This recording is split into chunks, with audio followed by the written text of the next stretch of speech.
Welcome into day 4 of Vikings training camp. Pierre Nugent, Ahmad Hicks, and we're joined now by Fox 9 digital reporter Jeff Wald. And one of the big storylines of the day, really not just today, but all week long, is the absence, or he's here, but he's not really practicing, of Danielle Hunter. He is on the premises, however, he is not practicing. Guys, this contract situation has been going on for a little while now. He once again was not on the field. What is our level of concern at this point?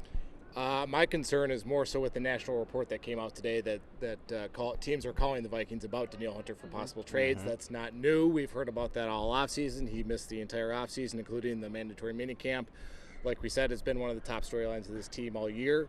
My worry is that they're not putting him out there and he's not even on the field for workouts to watch his teammates, because he eventually here in the next week or so may not be on this roster if they can find a trade partner for him. I think the biggest problem and the biggest complication with this Danielle Hunter situation is if the Vikings were to run a 3-4 defense again, he does not fit the 3-4 scheme. He's not an outside linebacker. He's not a TJ Watt. He's not a Von Miller. He's a 4-3 defensive end that gets after the quarterback in passing situations. And if the Vikings are going to run a 3-4 this year, he's not worth $20 million, but he also doesn't want to play for $4.9 million this season. So I understand a guy like him, his skill set, he definitely deserves $10 million, but if you're playing 3-4 and you're not getting after the quarterback the way you need to, you can't get paid $20 million.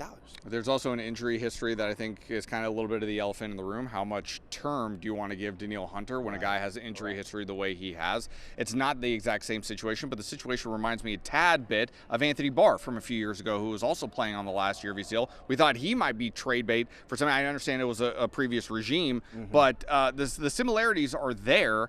Anthony Barr did get paid after he said no thanks to the Jets, mind you, but you know, we're not going to talk about that. Yeah, but I mean, if you don't want to commit term to a guy, I think the faster you move on from him, the faster it'll be for both parties. That's where you have to find the happy medium. Like we've said, he's due $5.5 million this year in total cash.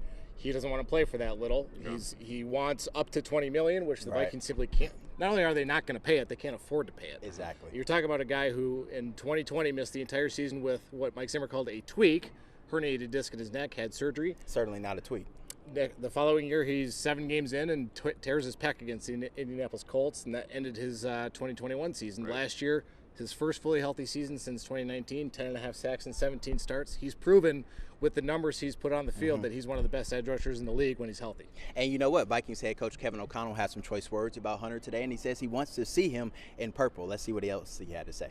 He's got a schedule. I'm not going to get really into the details. That's kind of part of that daily dialogue between him and I, making sure that whether it's physical or above the neck, and just trying to get himself prepared.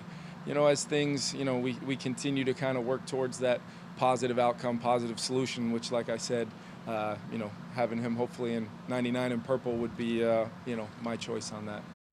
Make no mistake about it, this Vikings defense is better with 99 on the field, but you can only do so much when you have a salary cap in the NFL. 10 sacks would be an awful lot of sacks to miss if Danielle Hunter is not in a Vikings uniform. We'll see how the contract situation plays out. And the Vikings have a day off tomorrow before returning to training camp Monday here in Eagan. For Ahmad Hicks, Jeff Wald, I'm Pierre Nugent. Stay with Fox9.com and Fox 9 TV for more Vikings coverage.